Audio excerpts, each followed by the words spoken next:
조선야담 이야기 시작합니다. 옛날 옛적 충청도 산골에 한 양반 부부가 살고 있었습니다. 집안 살림은 넉넉하였으나 3대 독자인 남편은 슬하에 자손이 없어 늘 걱정이었죠. 그러다 한도승의 말을 쫓아 절에서 100일 기도를 드린 끝에 아들 하나를 두었습니다. 아이는 총명하여 한 가지를 가르치면 두 가지를 깨닫는 아이였습니다. 이 아이가 태어나면서부터 선비의 집에는 생기가 돌고 이웃 사람들도 부러워했지요. 아이가 5살 나던 어느 날 명절을 앞두고 한 탁발승이 시주를 청하기에 어머니는 큰 대박에 쌀을 듬뿍 퍼주며 아이를 시켜 스님에게 주라고 했죠. 대문 밖에 섰던 스님은 쌀을 받더니 소년의 얼굴을 뚫어지게 보다 뒤돌아가면서 중얼거렸습니다. 거참 안타깝구나. 총명하고 얼굴도 준수하나 명이 짧으니. 이 소리를 들은 아이가 놀라 집에 뛰어가서 어머니에게 일렀지요. 어머니, 왜 그러느냐? 저기 스님이 돌아가면서 내 명이 짧다고 하는데 명이 뭐예요? 놀란 어머니는 버선발로 뛰어나와 스님을 찾았으나 어디로 갔는지 간 곳이 없어 집으로 돌아오는 길에 남편을 만났습니다. 서방님, 혹시 스님 한 분 지나가는 거 보지 못하였나요? 선비는 부인이 서두는 폼에 놀랐죠. 내 오는 길에 동구박 백나무 밑에 한 노승이 앉아있는 것을 보았어. 그런데 부인, 뭘 그리 서두르시오? 부인은 남편의 손을 이끌며 사연을 말했습니다. 이야기를 들은 남편도 얼굴이 사색이 되어 동구 밖으로 뛰어갔습니다. 힘들게 얻은 어여쁜 자식의 명이 짧다니 사실이건 아니건 놀라지 않을 수 없었지요. 한참을 내달려 동구 밖 고개로 갔더니 스님은 고개를 넘어 저 멀리 가고 있습니다. 모자는 스님을 부르며 숨이 턱에 차게 뛰어 마침내 고개 마루에서 스님을 만났습니다. 스님 앞에 인사를 하고 사연을 물으니 스님은 잠시 두 사람을 바라보다 이윽고 입을 열었습니다. 대사님, 우리 아이 명이 짧다고 하셨는데 그게 사실입니까? 허허, 혼자말로 한 소린데 들은 모양이로군요. 안타깝게도 15이면 저 세상에 갈 상이요. 설마 했는데 이게 무슨 소리인가요? 그렇게 힘들게 얻어 애지중지 키운 자식을 앞세우다니요. 부인은 울고 남편은 놀라 스님에게 되물었습니다. 그걸 아시는 대사시라면 그 명을 잇는 방법도 아실 터이니 좀 가르쳐 주십시오. 우리 집안 4대 독자올시다. 남편의 말에 스님은 무엇을 고민하는지 한참을 머뭇거리다 답해 주었습니다. 한 가지 있습니다만 대체 그게 뭡니까? 다른 것 없고 저 어디 디들방아나 연자방아 절구통가에 떨어진 쌀을 서말서대 서홉을 주워다가 모으십시오. 그리고 아이가 15 되는 해 정월 12날 밤 모은 쌀을 7번 씻고 닦아 백설기를 세시로 찌고 신세 켤레 삼고 돈 성냥을 가지고 저 백나무 아래에 가 있으면 저승사자 셋이 올 테니 아이에게 준비한 그걸 하나씩 주라 해보시지요. 정녕 그리하면 아이가 살까요? 그 방도밖에 없으니 그리 한번 해보시지요. 아이고 대사님 고맙습니다. 고맙습니다. 그래 그날부터 그 어머니는 디들방아 연자방아 절구통이 있는 데면 아무데고 다니면서 10여 년 동안 쌀토를 주워다가 모았습니다. 동네 사람들은 무슨 연유인지도 모르고 그렇게 쌀을 모으는 어미를 손가락질했습니다. 아니 양반댁 마나님이 지독하기도 하지. 저렇게 방앗간마다 다니며 나다를 죽고 다니니. 그러게 말이에요.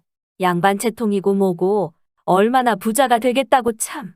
어미가 그렇게 수군대는 소리를 왜 못 들었겠습니까? 하지만 양반의 채통이 뭐 그리 대단하겠나요?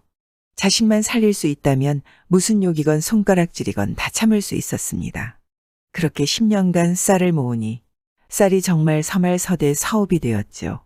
그리고 아이는 15살이 되었습니다. 스님의 말을 한시도 잊지 않은 어미는 그의 정월 열이튿날 밤이 되자 10여 년간 모은 쌀을 정성껏 7번 씻어 닦아 백설기를 세시로 찌고 돈 성냥과 집신 세컬레를 삼아 지고 들려서 아이를 고갯마루 팽나무 아래로 보냈습니다. 아이는 팽나무 아래에서 깊은 밤 홀로 서 있었지요. 그때 시커먼 옷과 갓을 쓴 장승 같은 사람 셋이 걸어왔습니다. 사내들은 아이는 본체만 채 자기들끼리 짓거렸지요. 고개를 넘어가려니 다리도 아프고 아이고 여기서 쉬었다가 새들. 그렇게 하세. 아이고 시장하구나. 그 소리를 들은 아이는 선뜻 떡 세 시루를 갖다 놓으면서 말했습니다. 이걸 잡수십시오. 아이를 본체만 채 하던 사내들은 떡시루를 받아들더니 사흘은 굶은 사람처럼 허겁지겁 먹는 것이 아니겠습니까? 떡은 순식간에 사라졌습니다. 그러더니 사내 하나가 신발을 내려보더니 또 짓거렸습니다.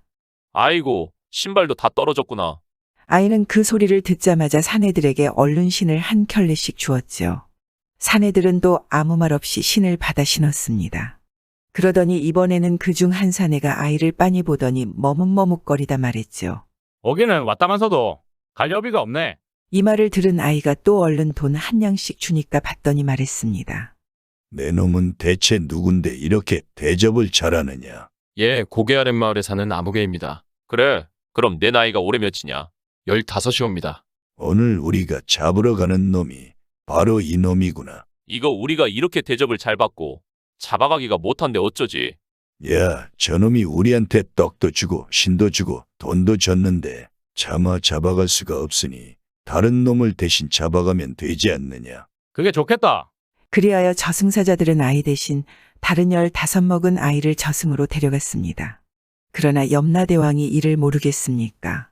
대신 끌려간 아이를 보자마자 염라대왕은 호통을 쳤습니다. 허허, 이놈들 봐라. 저승의 사자란 놈들이 얻어먹고 얻어입고 또 노잣돈 받아먹더니 죄 없는 엉뚱한 사람을 데리고 왔느냐? 지금 당장 지옥 불맛을 보고 싶은 게냐? 염라대왕의 호통에 저승사자들은 두려움에 떨었지요. 참 기가 막힌 일이구나. 자식의 명이 그 어미의 정성으로 인해 바뀌었구나. 허나 저승과 이승은 삶과 죽음이 조화와 균형을 이루어야 하는데 허허, 이를 어쩐단 말이냐? 염라대왕은 깊은 시름에 빠졌습니다. 바뀐 운명을 되돌릴 수는 없고 저승과 이승의 균형은 맞추어야 했기 때문이죠. 그러다 어쩔 수 없다는 듯 염라대왕은 말했습니다. 내 이번 한 번만 사자들을 용서할 테니 이 아이를 돌려보내고 대신 명이 긴 놈 중에 못된 놈 하나를 데려오도록 하거라. 그렇게 하여서라도 저승과 이승의 균형을 맞추어야 하지 않겠느냐? 사자들은 염라대왕의 말에 안도의 한숨을 내쉬었습니다. 그리고 서둘러 이승으로 내려왔습니다. 아이고, 큰일 날 뻔했네. 그러게 지옥불에 들어가는 줄 알았네. 그나저나 명이 긴 못된 놈을 어디서 구한단 말이냐? 그때 저쪽에서 한 스님이 온몸에 똥을 뒤집어 쓴 채로 걸어오는 게 아니겠습니까? 저승사자 하나가 사람으로 변하여 스님에게 물었습니다. 아이고 스님, 어찌 그런 몰골로 오십니까? 그러자 똥을 뒤집어 쓴 스님이 하소연하듯 대답을 했죠. 네 아랫마을에 사는 만석군 박진사 집 대문 앞에 서서 시주를 정했다가 이 꼴을 당하였지 뭡니까? 아니 시주로 똥을 준 것이오? 그렇소. 자기가 평소 중놈과 여승을 제일 미워한다며 시주로 준다며 이렇게 똥을 퍼붓는 게 아니겠소. 그 말을 들은 저승사자들은 서로를 바라보며 흐뭇한 미소를 지었습니다. 그리고 곧장 스님으로 변하여 아랫마을로 내려갔죠. 마을로 내려와 보니 웅장한 기와집이 한 채 있었습니다.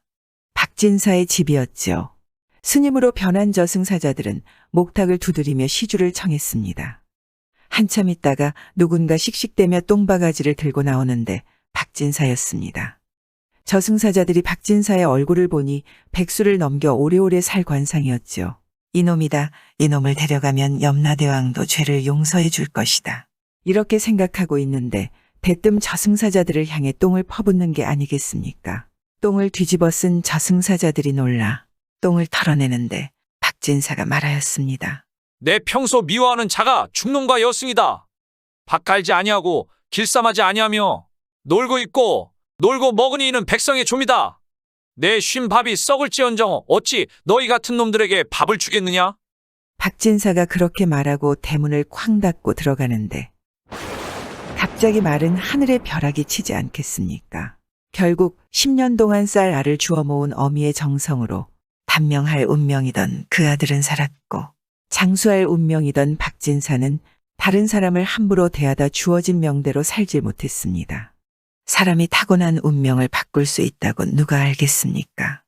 왜 올바르게 살아야 하고 왜 못된 짓을 하지 말아야 하는지 어쩌면 그 흔한 옛 이야기 속에 그 답이 숨어 있는지도 모르겠습니다.